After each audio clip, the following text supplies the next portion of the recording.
केंद्र सरकार ने घोषणा की है, मोदी जी ने बाकायदा, कि अब 1 मई से 18 साल से ऊपर वाले लोगों को भी वैक्सीनेशन किया जाएगा और इसमें पहले की तरह केंद्र सरकार की तरफ से सभी को फ्री वैक्सीन दिया जाएगा। लेकिन महाराष्ट्र की सरकार है और महाराष्ट्र में 3 दलों की सरकार जो महाविकास आघाड़ी है, उसमें आपस में यह होड़ मची हुई है कि इस श्रेय को हम लें कि हमारे कहने से फ्री हो रहा है, हम फ्री करवा रहे हैं, हम फ्री देंगे, और फ्री के चक्कर में आपस में लड़ाई कर रहे हैं। आपको बताएं, कांग्रेस के नेता बाला साहब थोराट वो कहते हैं कि हमारी सोनिया मैडम ने पत्र लिखा था, हमने इसको मोदी जी को कहा था और इसलिए ये फ्री जो है राज्य का दबाव हमने बनाया था, इसका श्रेय हमको जाता है। वो कहते हैं नहीं साहब, एनसीपी के जो नेता हैं नवाब मलिक, उन्होंने तो बाकायदा पहले घोषणा ही कर दी। उन्होंने कहा कि 18 से 45 को हमारी सरकार फ्री वैक्सीन देने जा रही है, इसका ऐलान कर दिया और उसके लिए उन्होंने कहा हम ग्लोबल टेंडर निकालेंगे। इसको लेकर विवाद भी हुआ था कि जब भारत की 2 कंपनी वैक्सीन बना चुकी हैं और भारत की जो सीरम इंस्टीट्यूट की वैक्सीन है उसमें तो बाकायदा उन्होंने अपना रेट जो तय किया वो दुनिया की सबसे सस्ती वैक्सीन है और उन्होंने कहा था कि राज्य सरकारों को हम इसको 400 रुपए में देंगे, इससे सस्ती वैक्सीन दुनिया में कहीं नहीं है। लेकिन उसके बावजूद ये ग्लोबल टेंडर निकालने की बात नवाब मलिक कर रहे थे। क्यों? इस पर सवाल उठ रहा था क्योंकि आप देखिए कि ये जो महाराष्ट्र की सरकार है वहां हॉस्पिटलों का जो हाल है वो जनता से छुपा नहीं है। वहां ना तो ऑक्सीजन है, ना डॉक्टर है, ना लोगों को सुविधा है, और अगर डॉक्टर सुविधा किसी हॉस्पिटल में है तो कभी आग लग जाती है, कभी ऑक्सीजन लीक हो जाती है, लोगों को दवाइयां नहीं मिल रही हैं, काला बाजारी चरम पर है। एक एक इंजेक्शन जो कोविड पेशेंट को चाहिए लाख लाख रुपए में बिक रहा है और वहां की हालत यह है कि लोग रेट बढ़ा रहे हैं। जो बॉलीवुड के लोग हैं उनके पास चाहे बहुत बेनंबर 2 नंबर का पैसा है, वो विदेशों में जाके 50-50 हजार रुपया खर्च करके अमेरिकन वैक्सीन को लगवा के आ रहे हैं, जिसका रिजल्ट भी कोई अच्छा नहीं है। बहरहाल महाराष्ट्र के अंदर इस अफरा तफरी में वो ये भूल गए कि महाराष्ट्र के अंदर अन्य राज्यों के लोग भी नौकरी करने आते हैं, कमाने आते हैं, उनको कोई रोकने की कोशिश नहीं कर रहा है। आपस में श्रेय लेने के चक्कर में लगे हुए हैं। हमने कहा, हमने कहा, हमने कहा, हमने दिया, दे रहा है दाता केंद्र सरकार, मोदी जी की योजना है।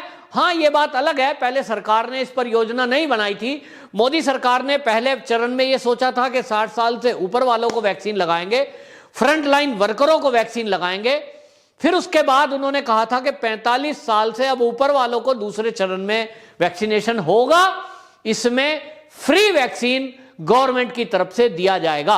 अब क्योंकि 18 साल से ऊपर वालों के लिए तीसरे चरण में वैक्सीनेशन होना है, जिसकी संख्या बहुत ज्यादा है, यानी एक तरह से 60 करोड़ से ऊपर हमारे देश में जो युवा हैं वो 18 से 45 के बीच के हैं। और इसलिए केंद्र सरकार ने बाकायदा सीरम इंस्टीट्यूट को एडवांस में यह ऑर्डर दे दिया है और कई राज्यों ने भी इसको ऑर्डर देना शुरू कर दिया है।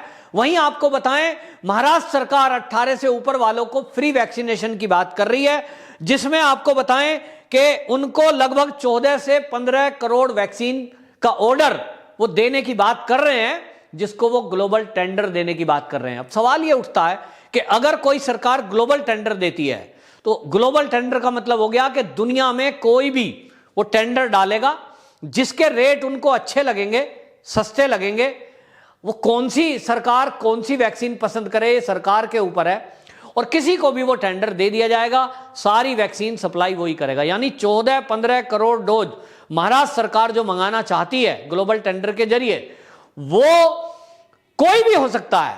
तो कोई भी कौन होगा, मैंने एक रिपोर्ट बनाई थी और मैं पहले से कह चुका हूं, फिर बता रहा हूं कि वहां क्योंकि कांग्रेस की सरकार साथ में मिली हुई है, महाविकास आघाड़ी में जो महाउगाई सरकार चल रही है, कोई पुलिस के जरिए कमा रहा है, कोई किसी के जरिए कमा रहा है, कोई वहां हॉस्पिटलों के जरिए एनओसी दे देकर स्वास्थ्य मंत्री कमा रहे हैं। ये सारा कमाई का खुलासा, वहां जो करोड़ों रुपए का सरकार के जरिए कमाई का धंधा चल रहा है, इसका खुलासा जब हुआ है तो अब बात यह उठ रही है कि इसमें ये फ्री वैक्सीन जो गवर्नमेंट देने की बात कर रही है, ये फ्री वैक्सीन बांटकर भी तो कहीं घोटाला करने की बात तो नहीं सोच रही है। तो आपको बताते हैं कि घोटाले के चांस क्या हैं। अगर सीरम इंस्टीट्यूट जो भारत का है, इसको राज्य सरकार अगर ऑर्डर दे देती है कि हमको 15 करोड़ वैक्सीन चाहिए, आपको हमने ऑर्डर दे दिया, क्या हर्ज है? हमारे देश की कंपनी है, स्वदेशी वैक्सीन है, जिसका तीसरे स्टैंड पे भी बहुत अच्छा इफेक्ट है। 0.03 मतलब आप समझ लीजिए उसमें कोरोना कितने को हो रहा है, 10,000 वैक्सीन लिए हुए लोगों में केवल 3 लोगों को यह रिजल्ट है। इतना अच्छा रिजल्ट दुनिया की किसी वैक्सीन का नहीं है। अब ऐसे में अपने देश की, अपने घर की चीज छोड़कर विदेशी चीजों को लेने के लिए ऑर्डर करना, यह तो ऐसा हो गया कि मेरे घर में, मेरे ही रसोई में दूध रखा हुआ है और मैं चक्कर लगाने जाऊं दूर कि भाई दूसरी डेयरी से लाऊंगा। घर की चीज है भाई, क्वालिटी भी बढ़िया है। तो ये महाराष्ट्र सरकार आखिरकार ग्लोबल टेंडर क्यों निकालने की बात कर रही है? इन्होंने ये पहल शुरुआत क्यों की? आपको देखें, किसी और राज्य ने नहीं की ये वाली बात, सब भारत की वैक्सीन को ही लगाने और लेने की बात कर रहे हैं। तो ये महाराष्ट्र सरकार इस वैक्सीन में भी कहीं घपला घोटाला करने की नीयत तो नहीं ढूंढ रही है? कहीं ये तो नहीं सोच रही कि स्वदेशी मंगाएंगे तो ये स्वदेशी वाला सीरम इंस्टीट्यूट वाला कहीं मोदी जी को ना बता दे कि हमने इतना कमीशन दिया है? ना वो कमीशन देगा, क्योंकि उसने ऑलरेडी रेट बहुत कम रखे हैं मोदी जी के आह्वान पर। और सीरम इंस्टीट्यूट के जो सीईओ हैं वो कह चुके हैं कि हमने पहले ही घाटा सहा है, हर वैक्सीन में 150 रुपए हम भारत के लिए, भारतीयों के लिए घाटा सह रहे हैं। तो जब पहले ही 150 रुपए घाटा सह रहा है, वो कमीशन किसको क्या देगा? इनको लगा कि यहां से तो कमीशन मिलेगा नहीं, विदेशी किसी वैक्सीन को मंगा लेते हैं, उसमें कमीशन भी मिल जाएगा, लूट खसूट का मौका मिलेगा। तो आपको एडवांस न्यूज बता रहा हूं, महाराष्ट्र सरकार ग्लोबल टेंडर के जरिए किस वैक्सीन को मंगाएगी। सीधे सीधे आपको बता रहा हूं, या तो अमेरिका की वैक्सीन मंगाएगी, फाइजर 1,500 रुपए में मिल रहा है। भारत में अगर उसको लेंगे, वहां डॉलर के हिसाब से कुछ और रेट है, भारत में रुपए के हिसाब से अगर डॉलर को कन्वर्ट करते हैं, जो रेट तय किया गया है, 1,500 रुपए की वैक्सीन वो फाइजर अमेरिका की पड़ेगी। और फाइजर के जो रिजल्ट हैं वो इस तीसरे स्टैंड पे काम नहीं कर रहे हैं। वो काम नहीं कर रहा, उतना काम नहीं कर रहा है जितना सीरम इंस्टीट्यूट का काम कर रहा है। फिर भी ये एक चांस है कि वो घटिया चीज है, उसको वो दे देगा आराम से और उसमें कमीशन भी दे देगा। लेकिन ज्यादातर संभावना किसकी है? क्योंकि बाला साहब थोराट बड़े उछल रहे हैं कि हमने कहा, हम करेंगे, हम करेंगे। यानी कांग्रेस ये कहना चाह रही होगी महाविकास आघाड़ी में कि भाई एनसीपी वालों तुमने भी कमाया पुलिस के जरिए, भाई शिवसेना वालों तुम भी कमा रहे हो, लेकिन हमें भी मौका दो। तो ये वैक्सीन का मौका हमें आया है और इसलिए ये चाहते हैं कि ये जो ऑर्डर दिया जाए वैक्सीन का, ये हमारे जरिए जाए, तो इसका श्रेय भी हमें दिया जाए। और ये किसको श्रेय देंगे? तो ये जग जाहिर है कि सोनिया गांधी जी का, राहुल गांधी जी का चीन से समझौता है। 2008 में समझौता किया है और चीन की वैक्सीन को भारत में कोई मंगा नहीं रहा है, दुनिया के कोई देश भी नहीं मंगा रहे हैं, क्योंकि उसकी क्वालिटी बहुत ही खराब है। लेकिन मुझे उम्मीद है कि महाराष्ट्र सरकार कांग्रेस के दबाव में चीन की वैक्सीन को ही अप्रूव करेगी, उसी ही को 15 करोड़ वैक्सीन मंगाने का ऑर्डर देगी।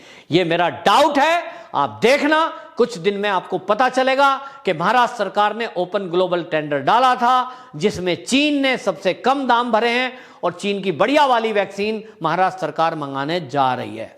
ये इसीलिए सारी कवायद की जा रही है कि चीन की वैक्सीन को किस तरह से भारत में खपाया जाए। और इसी तरह आपको बता रहा हूं, मोदी सरकार की तरफ से बस छूट मिलने की देर है, ये उसके लिए दबाव बनाएंगे।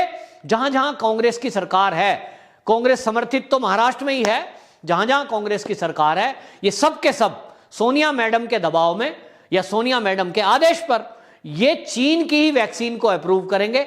या चीन का ही भाई आजकल अमेरिका में बैठा है, जो बाइडेन, वो भी कम्युनिस्ट विचारधारा का है। आजकल कांग्रेसियों की कम्युनिस्टों से बड़ी दोस्ती हो रही है और इसके लिए आपको बता रहा हूं, चीन की जो कबाड़ हो चुकी वैक्सीन है, जो तीसरे स्टैंड पे ठीक से काम नहीं कर रही है, फाइजर उस या मॉडर्ना, दूसरी उसकी वैक्सीन है मॉडर्ना, वो दोनों में से किसी वैक्सीन को अप्रूव कर सकते हैं। अब इसमें पूरा खेल चल रहा है कमीशन खोरी का। लेकिन मैं मोदी सरकार को कहना चाहूंगा कि अगर देश के टैक्स पेयर का कोई भी इस तरह से पैसे का दुरुपयोग करे कि वो इस संकट की घड़ी में वैक्सीन के नाम पर कोई घपला घोटाले की सोच रहा हो उसकी पूरी जांच करिए, उस पर निगरानी रखिए। पहले ही ये रोक लगाई जाए कि ये कोई घटिया माल ऐसे टाइम पे ना खरीद के लाएं। एक एक नागरिक की, महाराष्ट्र के लोगों की जान की कीमत किसी भी घपले घोटाले से नहीं उसको तुलना की जा सकती। वो बहुत कीमती है और ये सरकार में बैठे हुए नेता हैं, इनको किसी की जान की कोई परवाह नहीं है। दूसरा, जो कोरोना में इलाज चल रहा है उससे जुड़े हुए जो ऑपरेटर्स हैं, ऐसे अफरा तफरी में उनको भी मंगाने के लिए राज्य सरकारों को खुली छुट्टी ना दी जाए, उसके लिए भी एक बाउंडेशन लगा दी जाए।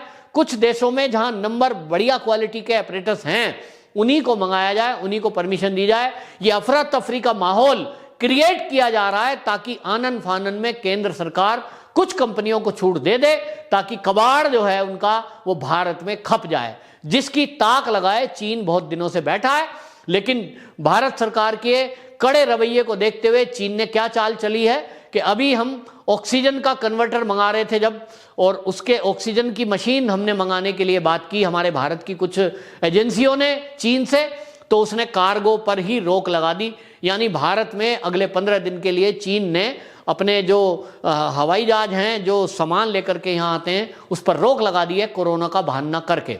जो काम की चीज है वो हमें देना नहीं चाहता और रोक को बढ़ने देना चाहता है, और जो चीन के कबाड़ चीज है वो हमें देने के लिए वो इंतजार कर रहा है। उसके एजेंट यहां भारत में बैठे हैं, वो एजेंट चीन की पैरवी कर रहे हैं कि किसी तरह से चीन का कचरा भारत में हम इस महामारी के टाइम में खपाने में कामयाब हो जाएं, जो उनका कामयाब होना नहीं चाहिए। इस पे निगरानी करने की जरूरत है। और मैं कहूं, धन्यवाद दूंगा देवेंद्र फडणवीस का, जो लगातार सरकार की इन एक्टिविटी पे नजर बनाए हुए हैं और वो हर ऐसे मुद्दे को उजागर कर देते हैं जो सरकार घपला घोटाला करने की कोशिश करती है। केंद्र सरकार भी इसी तरह नजर रखे कि कोई राज्य सरकार, महाराष्ट्र सरकार इस तरह का घपला घोटाला ना कर पाए, लोगों की जान से ना खेल पाए।